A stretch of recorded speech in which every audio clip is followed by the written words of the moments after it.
Welcome back to another philosophy video. Today we're unpacking a deeply relatable, honestly, pretty emotional experience that almost no one warns you about.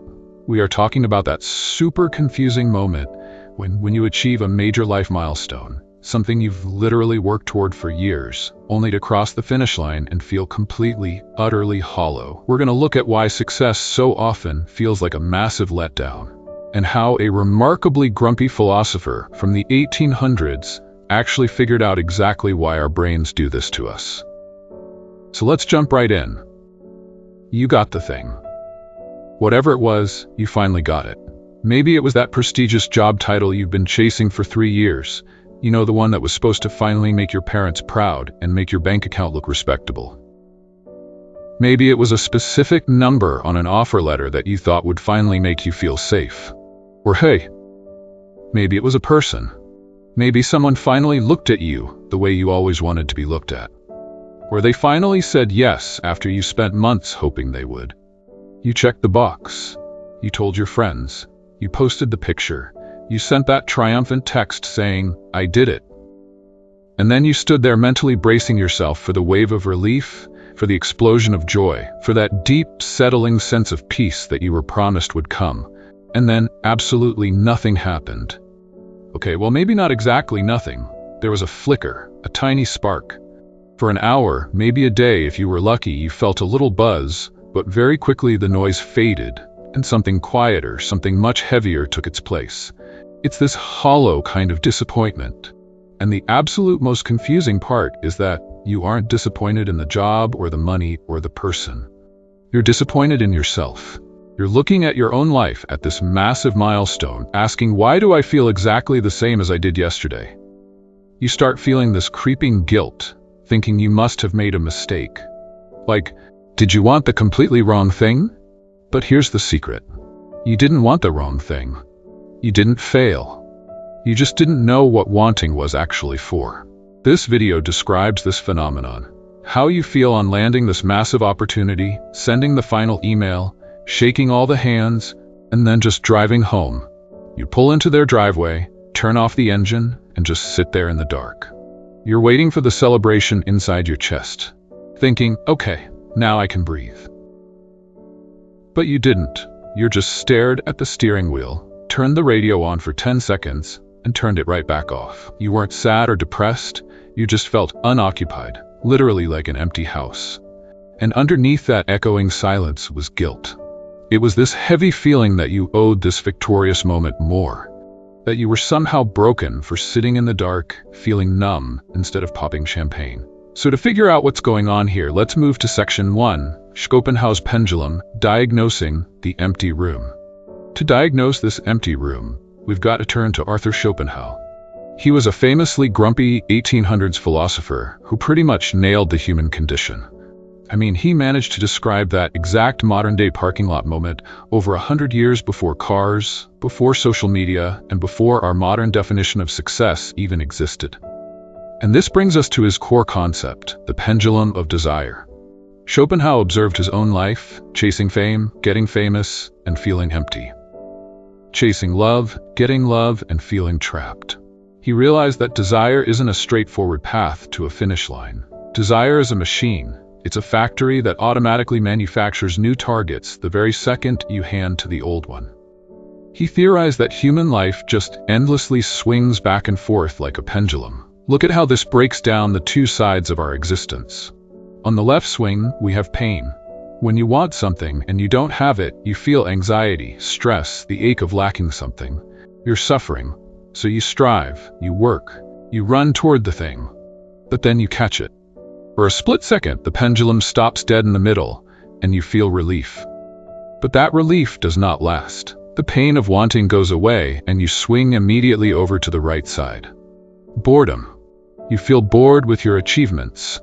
The thing you wanted becomes normal. It becomes background noise. It becomes as silent as furniture. And because we humans absolutely cannot stand that flat feeling of boredom, we immediately start looking for the next thing we want, violently swinging ourselves right back to the left. Which brings us to section 2, the mechanics of desire. 3 shifts. Yes, there are 3 shifts to this. To really understand why success feels empty, we have to look under the hood at 3 distinct mental shifts. Here's the first one. Think about the last big thing you wanted. When you didn't have it, it lived completely in your head. It was glowing, it was infinite, it was the answer to literally everything. But the moment you actually got it, it shrank. The goal stops being a feeling and becomes a cold, hard fact. A job becomes just a physical place you go. A dream car becomes just metal and rubber. A relationship becomes 2 people figuring out what to eat for dinner. A fact takes up way less room in your soul than a hope does. Hope infinite. Reality is limited. And when infinity shrinks down to reality, it feels like a loss, even if it's a genuinely great reality. And that leads us directly to the second shift, which is quieter, but actually even trickier. You achieve the goal, and the mountain is climbed. But see, the ache of wanting was actually doing something incredibly important for you. The stress, the worry, the late nights, they were organizing your life. They gave your days a shape and a direction. When you say, I just need to get this promotion, you know exactly what to say yes to and what to say no to. But when you get it, that structure completely vanishes. The enemy is gone. You're standing at the top of the mountain looking around, and your brain suddenly panics because it has no idea how to exist without a target. So what does your panicked brain do? It immediately invents new wants. It finds new flaws. It says, okay, sure, you got the job, but do you have the right house? Do you have the right car? Are you fit enough? Is this relationship actually perfect? It rapidly fires off new problems just so you have somewhere, literally anywhere, to point your energy. It desperately swings the pendulum back to the pain of wanting. Because strangely enough, pain feels like movement. Pain feels like life. And now the crucial point, this third shift. This is the realization that stings the most. When you sat in your car feeling empty, you probably assumed it meant you picked the wrong goal. You thought you should have traveled more, or focused on health, or chosen a different partner. But the emptiness doesn't mean the goal was wrong. It means that the wanting was never really about the goal in the first place. The destination was just an excuse to keep you running. This reveals the core illusion we all live with. We think happiness is a prize waiting at the very end of the race. I'll be happy when I lose 10 pounds. I'll be happy when I retire. But the profound truth that Schopenhauer points out is that the struggle, the planning, the dreaming, and the reaching, that was the actual juice. The race is the point. The moment you cross the finish line, the race is over. And if the race was the only thing making you feel alive, then crossing the finish line is naturally going to feel like dying a little bit. So, how do we actually handle this? Let's move to section 3. Embracing the quiet, sitting in the post-success void. Schopenhauer's solution to this void was honestly pretty extreme. He suggested we should just stop reaching altogether. Wantless, desireless, just numb yourself so you don't feel the swing of the pendulum. But is that really living? That might just be hiding. I mean, if we kill the desire, don't we kill the passion too? If we don't chase the job, do we lose the thrill of creating? If we don't chase the person, do we lose the beauty of connection? It's highly possible that this very dissatisfaction is the exact engine that keeps us moving, building, writing, and loving. If we were totally full, we might never reach out to anyone. So perhaps the goal isn't to stop the pendulum at all. The trick is simply to realize it's swinging. Catch yourself in the middle. Just notice the swing. When you're bored and feeling that empty void, just notice it. Tell yourself, oh, I'm just looking for a new pain right now because I'm scared of the quiet. Or when you're in pain, recognize that you're suffering simply because you're attached to a future that hasn't happened yet. Don't fight the mechanics of your own brain. Just become aware of them.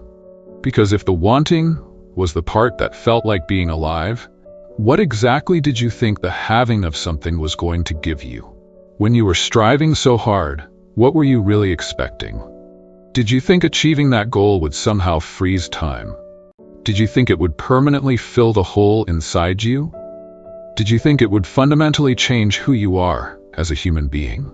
Or did you just momentarily forget that the magic was always in the running and not on the finish line? Feeling empty after you get what you want doesn't mean you are broken. It just means you're human. It means you are currently standing on the boredom side of the pendulum, waiting for it to swing back. and it will swing back. It absolutely always does. But until then, when you reach that milestone and the silence sets in, don't rush to fill it with a new want. Don't instantly invent a new flaw just to feel the familiar ache of striving. Let the furniture be gone for a minute. Let the room be empty. Because in that boring, quiet, uncomfortable space, that is actually where you truly exist. You aren't in the chase, you aren't in the goal. You're right here. The only question is, are you finally brave enough to just sit in it?